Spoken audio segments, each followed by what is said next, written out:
Thank you. This is something I just found on the internet. I had a few other clips here, but I think we're short on time, and you don't need to be inspired by some of my favorite films and their great endings. You have your own to inspire you, and I'm sure you're all caught up with all that. But this is just something that we were coming here sort of on the topic of is film dying? So I found this on the internet, and this kid inspired me a little bit. I'm starting a discussion. You've read the title, you know what it is. Is film dying? The answer is no, but let's talk about it. I love films, I love watching films, I love renting films, I love films in general. That's just my deal. That's my thing. I think when people use the phrase film is dying, they're referencing the fact that there's a lot of remakes, reboots, and there's a lot of little gimmicks nowadays in order to get people to go to the cinema. 3D. Also, when people use that phrase film is dying, I think they mean creativity is dying. Just because there is that in the mainstream doesn't mean there isn't fresh ideas anywhere else. People are making things all the time. I'm making things, my friends are making things. People are making their own films more than ever these days and submitting them to film festivals, putting them on Vimeo, don't know why, YouTube's here. But my point is that creativity has never been higher. If we're going to focus on film in general, the Hollywood mainstream type stuff, I understand the frustration. I think there was more sequels coming out last year than there ever has been, which is a problem. It's a problem. However, last year, 3 of my favourite films were The Avengers, The Dark Knight Rises, and Skyfall. Sequel, sequel, sequel. But I think as long as they're helmed by talented people, creative people, people who want to make good stuff, then it doesn't really matter. We're going to get something original, even if it's attached to something that we've already seen before. Christopher Nolan, for example, rebooted Batman and made one of the best, if not the best, trilogy of all time. So the problem is, really, that studios know what makes money. You've got to remember that Hollywood, the film industry, the point of doing it, it's a business. It always has been. That's why there's going to be like 20 paranormal activities. Even though they're all shite, there's going to be loads of them. Just keep going back. But the thing is, nowadays, it's a lot down to the consumer. You have to look for the right stuff. What do you think of all of this? Do you think the film is dying? Please continue the discussion in the comments or leave video responses. I also look forward to seeing what all my co-talkers think of all of this. My name is Jack Howard, and you've been watching Talk.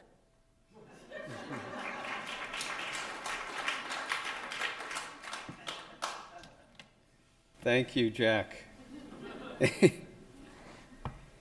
Well, first of all, just thank you to the IFP. I've had a long history with the IFP. I've stumbled upon their doorstep when I first moved to New York in 1979. I was in a little hole-in-the-wall apartment on the Upper West Side, and they had a little hole-in-the-wall office on the Upper West Side on 86th Street. And it was a great place for me to meet people, network. Those first years, there was no difference between submissions and the films they showed, the projects that they created, because it was the same number. There just weren't very many. And everybody just used it as a great source of networking, and mentors came out of the first films to then come back and help people with their films. So thank you to the IP, keep on going, and I'll keep coming, and thanks to all of you for your support. The other thing that's kind of funny about this building, when I walked in, I must have been here since, but I was here in 1989. I'll never forget, I came from my first Sundance in January, and it was probably still called the US Film Festival at the time. And I had seen the very first screening of Sex, Lies, and Videotape, which, excuse me, was pretty historic. And you could just tell, and it was so exciting to watch Stephen introduce the movie and ask us all afterwards, well, what do you think of the title? We're thinking of changing the title. They didn't have a distributor yet, showed it for the first time. It kind of changed everything from there forward. Obviously, we've got great history of American independence before that, but that was a exciting moment. I was happy to be part of it, and when I came back here that day I arrived in New York, I was asked by Harvey and Bob Weinstein to come to this theater and watch a movie that they were making. They were in the middle of production. They were going to do some reshoots, and they asked me if I'd help them out. I didn't end up doing it, but it was called The Lemon Sisters, not a movie that changed history.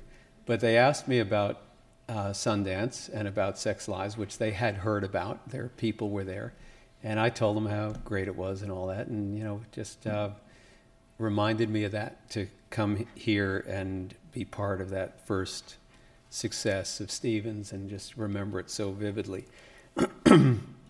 And I want to thank all of you for being here on a beautiful Sunday afternoon. Part of this talk is about finding and getting and holding an audience, and you all have a lot of choices, a lot of things you could be doing today. And thank you for being here and for being my audience. So thanks for that.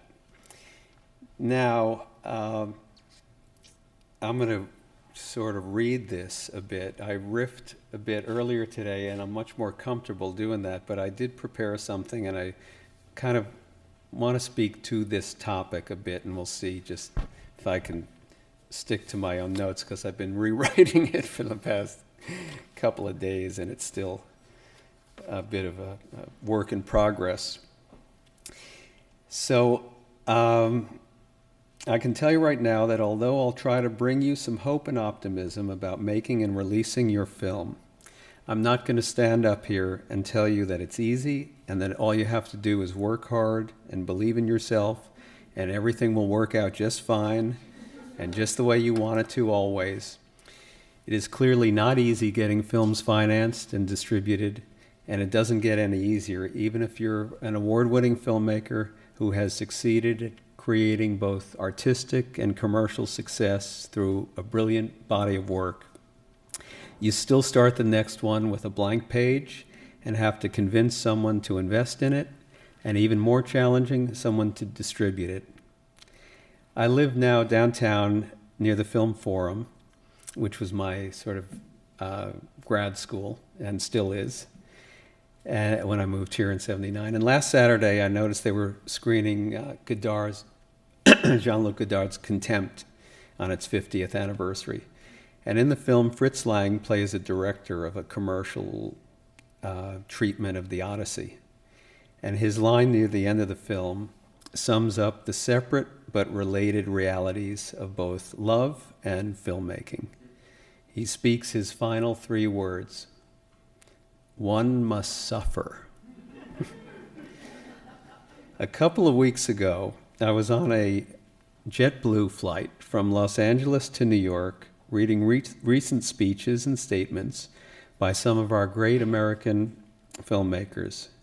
This time, unfortunately, their words sent out more panic than inspiration. Steven Soderbergh, in his State of Cinema address at the San Francisco Film Festival, claimed that, quote, "Cinema is under assault by the studios." Well, that just caught my eye. Cinema is under assault by the studios with the full support of the audience. The reason for this are more economic than philosophical, but when you add an ample amount of fear and a lack of vision and lack of leadership, you've got a trajectory that's pretty difficult to reverse, end quote. In a recent talk at USC, George Lucas and Steven Spielberg, I'm going to really get myself in a lot of trouble. George Lucas and Steven Spielberg predicted that the film industry is on track to have a, quote, "massive implosion," unquote, because there just isn't enough time in the day for people to support all the films released in theaters. Lucas complained that it's getting so bad it is even hard for him to get a film in a theater, and that should make producers of films very nervous. According to these great titans, cinema is in danger of disappearing from the theaters, and we would be left with, with movies relegated to a lurid, sensational experience akin to a theme park ride or Las Vegas dinner theater. Many people have predicted the end of the film business, or at least a cataclysmic shakeup that destroys all modestly budgeted films of quality, leaving us only with 4D motion control blockbusters.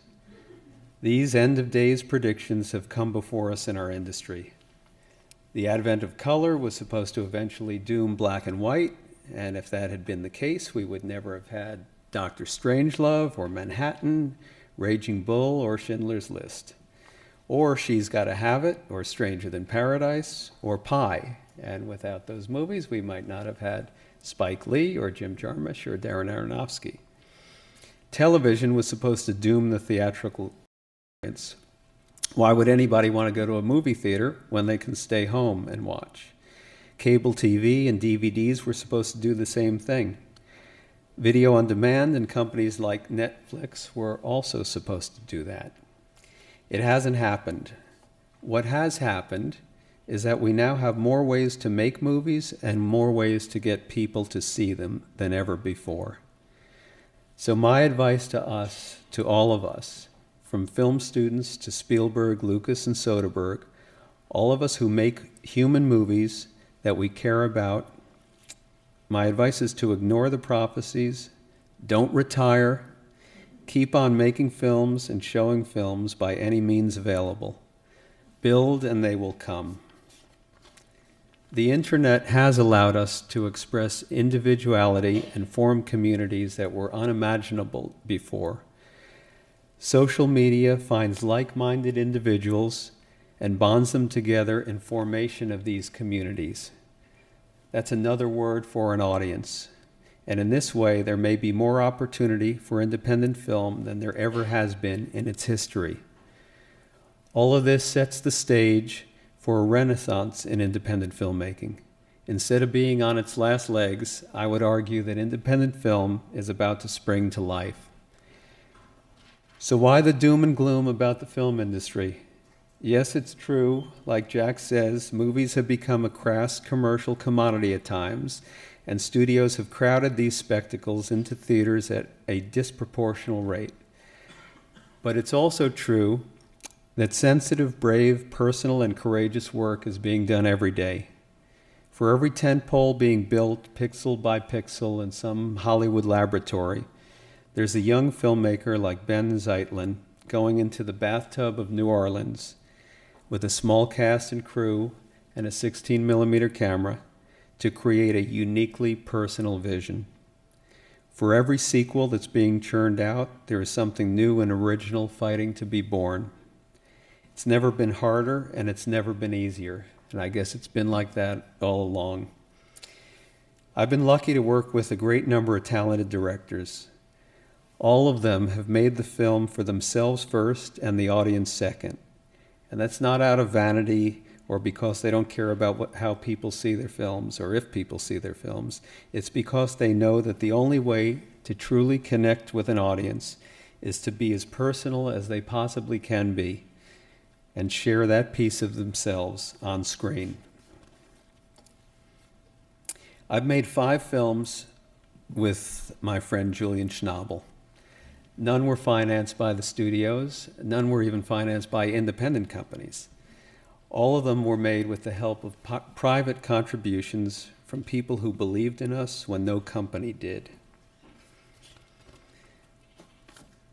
Social media for us back then and still today meant making phone calls, shaking hands, and writing letters. We got them made and we got them all released, but in a way I really can't blame anybody for not funding them based on the pitch. It's pretty hard to follow some of these pictures at that point before they were made. I mean, I know you're talking a lot about the pitch, so I can quickly go through what our pitch was for those 5 movies. And again, all turned down even with the successes as they happened over the course of the last 20 years. Basquiat, Jean-Michel Basquiat, black graffiti artist living on the streets of New York City in the late 70s, rises to fame in the early 80s, but drugs and depression result in his death at age 27. Before Night Falls, gay Cuban novelist Ronaldo Arenas finally escapes Castro's Cuba, but contracts AIDS and dies in New York City by assisted suicide. Now, you can laugh because it's the pitch, it's not the person's life. That's the pitch. And we're going to do this movie mostly in English, but we may slip into Spanish a little bit, and especially if the actor can't really speak English too well and he's not comfortable, we're going to let him do that scene in Spanish. So, you know, what do you think? That's going to work out just great. So then, after those two, how about The Diving Bell and the Butterfly? Jean-Dominique Bauby is the editor of French Elle. He's on top of the world when he suffers a massive stroke at age 43. He wakes up 20 days later completely paralyzed. Unable to communicate, he can only blink his left eyelid. Despite his condition, he writes a book by blinking when the correct letter was reached by his nurse, slowly reciting the alphabet one letter at a time. And we're going to do that one all in French. So. On to Miral, the story of a young Palestinian girl. After her mother's suicide, she is sent to an orphanage in Jerusalem. She is assigned to teach at a refugee camp in Ramallah on the West Bank, where she falls in love with a Palestinian militant. She is later arrested, interrogated, and tortured by Israeli soldiers. So I'm sure everybody just can't wait to put their money into that too. And then finally Berlin. We thought we'd maybe try to go a little more commercial with a live rock and roll performance. The first live performance in 30 years by Lou Reed of his 1973 solo record, Berlin, which in its record guide, Rolling Stone described as, quote, one of the most depressing records ever made, end quote. I don't know why everybody passed on these movies, but not only did we get them all financed and made with no distribution, but once you get a movie made with no distribution, try to find distribution, because everybody's already made their own movies or acquired the movies they want to release. So we showed them all at film festivals. They were all picked up. 2 were Oscar nominated. Diving Bell and the Butterfly, I won a Golden Globe. Julian won Best Director at the Golden Globes, and we got 4 Oscar nominations. But not a lot of people have seen the movie. But if you have, you remember it. So, do you want to hear what we're going to do next? It's loosely based on Dante's Inferno. So all the financiers here, you can start lining up on the side, and I'll be ready to accept your checks. I've been talking to and advising up-and-coming filmmakers for a very long time. Over the years, I've given what I thought was valuable advice, which is listen very closely to your inner filmmaker. Be true to your own unique, distinctive voice. It's all very well and good to study the craft and the history of cinema, but once you've taken all of that in, tell your story through your lens, through your unique perspective as an artist. And that is the definition of cinema. That is what sets cinema apart from mere movies. I'm a film producer, but I know not to value movies based on budget. Story is what's important. In whatever form you choose to tell yours, you have the opportunity to challenge the status quo, provoke thought, shine a light on an event, a condition, a time and a place, give a voice to those who have none, or simply make a love story, a comedy, or a genre film. Tell your story. The work will outlive the format. Let me just get a little sip. Now, the record business really has imploded due to new technology. But despite this, there are more musicians than ever. There are more different types of music out there than ever. And thousands of them gather every year down in Austin, Texas at the South by Southwest Festival. And last year, Bruce Springsteen delivered a very inspiring keynote address at South by Southwest. And filmmakers and all artists, I think, can relate to his message. Bruce said, quote, "The one thing that's been consistent over the years is the power of creativity, the power of the writer or creator. So whatever style your work, it's all about how you're putting what you do together. The elements you are using don't matter. The purity of human expression and experience is not confined to the tools you use. There is no right way, no pure way of doing it. There is just doing it. Bruce continued with some advice, quote, "Don't take yourself too seriously, and take yourself seriously as death itself. Don't worry, worry your ass off. Have ironclad confidence, but have doubt. It keeps you awake and alert." End quote. Bruce is the man. Can't believe I'm up here quoting Bruce. He inspired me. He read my first script. I hitchhiked to Montreal, Canada when I was 22 and made my way backstage with my first script in my back pocket. And he actually read a few pages. "What are you going to do with this thing?" It was an autobiographical New Jersey Shore, whatever. Never, that one didn't get made. Anyway, in film, if you don't have a vision for something, it doesn't happen. You've got to believe it to see it. Eventually, you'll find your audience, or more accurately, they will find you. Film has a 100-year-plus history of adapting to changes and challenges brought on by new technology. This will always get figured out. The ease of being able to reach people will only increase. So it isn't true that cinema is dead. It's actually a very healthy industry. And as Steven Soderbergh pointed out in his San Francisco speech, it's one of the few American exports that continues to do very well.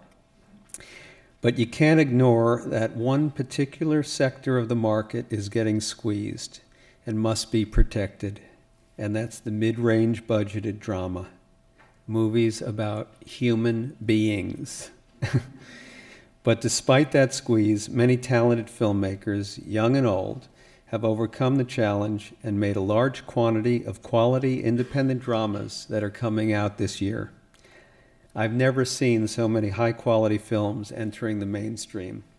Already we've seen Blue Jasmine, Fruitvale Station, Mud, The Butler, and soon to see Inside Llewyn Davis, Gravity, Her, 3 Years a Slave, Nebraska, American Hustle, Foxcatcher, Out of the Furnace, Captain Phillips, Rush, The Monuments Men, Prisoners, August Osage County, Philomena, Mandela, Long Walk to Freedom, Saving Mr. Banks, Labor Day, All is Lost, and I'm sure I'm leaving out several.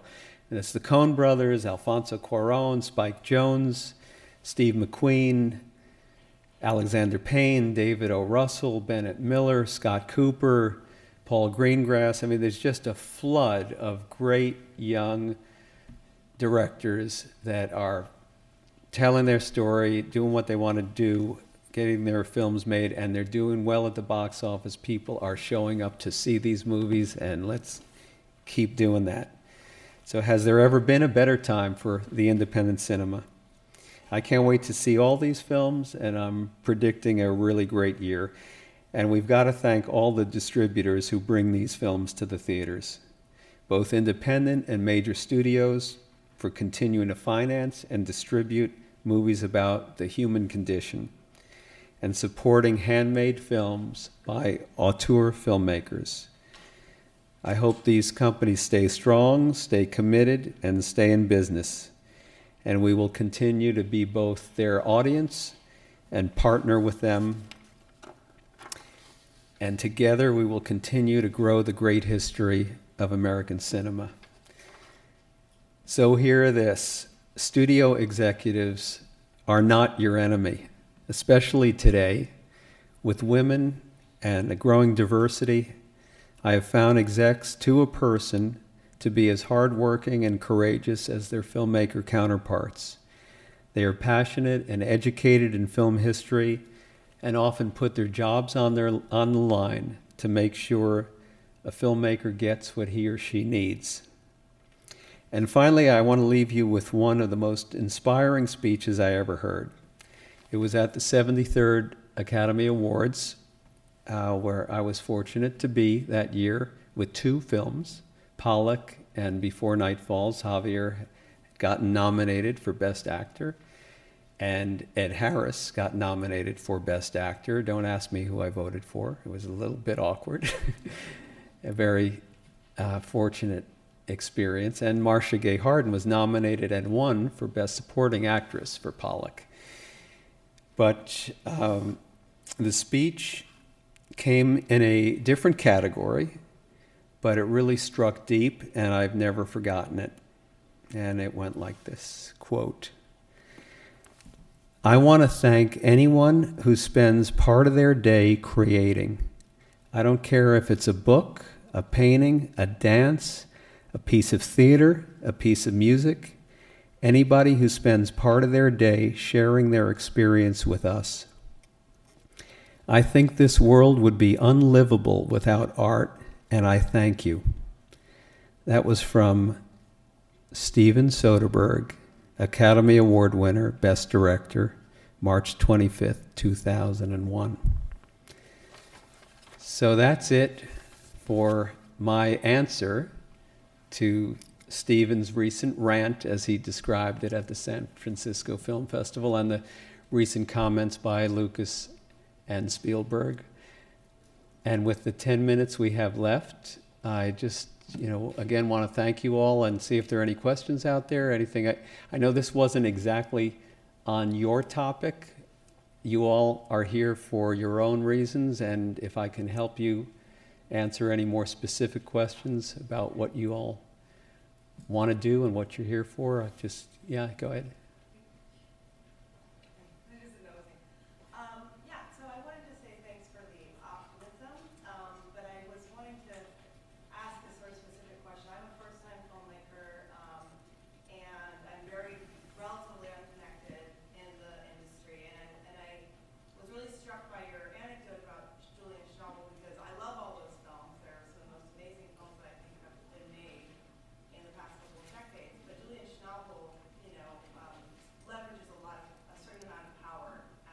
As a really well-recognized artist, and as somebody who's seeking private financing for my project because I think it's one of the smarter ways to go about getting money.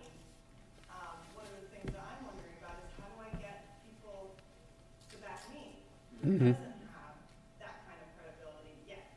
And so I feel like that if you could offer any advice to somebody who's, and I also just want to point out all those directors you named are men. Women on that list. I'm a woman of color. Like, it's just, I just wanted to ask a question about those of us who are maybe less powerful than Mr. Schnabel. What should we do to get that money? Oh, great. No, good question. There's a lot in there. First of all, I wouldn't be here without the help and the mentorship of women in this business. That I luckily arrived just on the cusp of women gaining a certain stature in the business and having a certain level of professional place. The first director I ever worked with was Barbara Koppel in 1979. The first person who ever gave me a job was the first female first AD, Judy Bennett. I'm partners with Nina Jacobson on the film I'm doing now. There are so many countless situations where it's been thanks to women. That's why I wanted to mention that in the studio executive part. Their help and creativity has been just unmeasurable. As far as directors, though, I hope there are more. There are some. I'd love to work with a woman director again and produce for one. As far as Julian goes, that's easy to say right now, but in 1993, Julian couldn't get the time of day. Nobody wanted to have anything to do with him as a filmmaker. He was even having a hard time as a painter, and still is, actually. But as a filmmaker, it was it was a joke. He was radioactive. People literally, and he knew people in Hollywood, they ran the other way. I was the only person to give him the time of day. He had come out with his autobiography. He had a record he wanted to, that he wanted to promote. So making a film was just the next thing. And a lot of other painters had tried to do it at that time, and it was a disaster each and every time. So we made the movie with our own money to start, and then got some investors to come in, and he had to pledge, basically guarantees. We did the movie, even though it was period 1970s and 80s New York, under $3 million budget. Obviously, we got some favors and friends and actors to come in. So it doesn't, even with his problems, he's still in a better place than 99.9% of the people who want to direct their first film. But Spike wasn't, or Darren Aronofsky, or Bennett Miller, or the Coen brothers and everybody else, when they started out with those black and white films and just getting their relatives and friends to go out and do it. Spike is on Kickstarter today, just like he was on his own version of Kickstarter when he made She's Gotta Have It, and even other times throughout his career. The need to tell your own story and to do it despite the lack of support out there is something that you'll face now and always face. How to solve that problem is, it's just getting up every morning and doing this, being here, meeting people, I did a short film, I did a little experimental piece, I was bringing my stuff. And by the way, the first producer I partnered with, and before I worked with Spike, I was a creative producer doing my own stuff. I'd written a script with a friend, and then another project we had. But I wasn't a credible producer to just be handed a couple $100,000, which is all we wanted in 1985. So I found somebody, and I found somebody who had credits, who had made films, who had been established in the business, and I needed that credibility. She was a woman, she passed away, but was the first woman ever to win an Oscar, Julia Phillips. And she read my script and believed in it, and my partner and I were just starting out, and she said, yeah, I'll help. And so that, along with pulling in other favors and people that I had met working on sets when I was a PA, that I asked to be the cameraman. I found people who, the cameraman who had shot Stranger Than Paradise, knocked on his door, do you want to shoot our film? We just got a couple $100,000.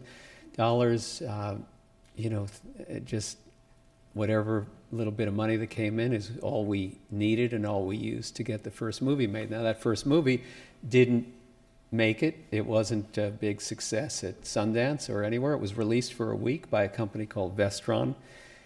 And I didn't know what I was going to do afterwards. So I kind of took a bit of a step back. Spike needed somebody to partner with. He didn't have a producer. He didn't have an agent. He didn't have anybody representing him. And, we went out there, and I read the project he was working on. It was a work in progress, that script for Do the Right Thing. Sounds great now, but back then, nobody wanted to deal with that either. Even after She's Gotta Have It. He was working outside the system. And we thought with the success of She's Gotta Have It, we could go to Paramount, we'd get $10 million, we'd get Robert De Niro to play Sal, and we'd shoot in the summer of 1988. Well, Paramount passed, and a bunch of other studios passed. We never got $10 million. Robert De Niro didn't want to do it. But we started shooting in June of 1988 with the money that we got and the actors that we got, and every time our obstacle became our guide. And the person at Universal, there was no indie division, but a guy at Universal was a junior executive. I met him at the IFP in the early 80s. His name is Sam Kitt.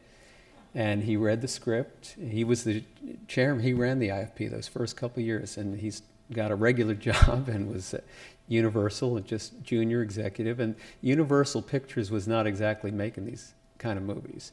So he went out there, stuck his neck out along with Jim Jacks, who I had met when I was a second AD on the Coen Brothers Raising Arizona, and he was also an executive at Universal. So I found a home for Do the Right Thing through two people, one I met at IFP and one I met when I was a second AD on the Coen Brothers set. And you know, the moral of the story, and this will kind of wind it all up, is that what you're doing right here, networking, meeting people, you never know where they're going to end up tomorrow, where you're going to end up tomorrow, and where and when your paths will cross again. But somehow have faith in that, because that unknown is where you're going to get the answer to your question and where you're going to get help to get your film made. So one more quick one, sure.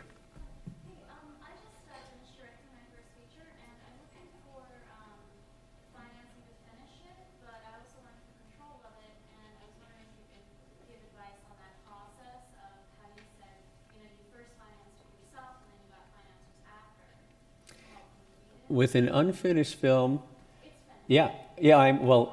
but it's not fully edited yet? No. Okay. Take your best scene, and that will represent your whole movie. And if your best scene is good, it's probably going to get somebody excited. It might take a lot of showings and a lot of time, but you know, that could be your calling card. You know, the fact that you've shot it already, even if you can't finish it. Spike didn't get all the money for She's Gotta Have It. He raised $175,000, didn't all come in one lump sum. So he had to continue the letter writing and the handshaking and the phone calls all throughout the movie. And he got favors from people like John Pearson, who was a producer's rep, who helped him get finishing funds and helped him find a home for the movie, who was one of the original IFP guys back in the 80s also. Look up John Pearson and you'll see whose careers he started. So, you know, to find somebody who can help represent you and take a piece of your film and try to show it around a little bit to get a little more money to finish it, that is so common.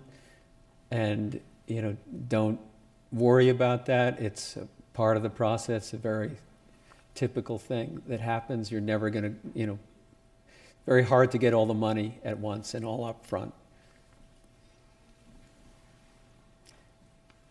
Okay, everybody, I just want to wish you all good luck and thank you for being here.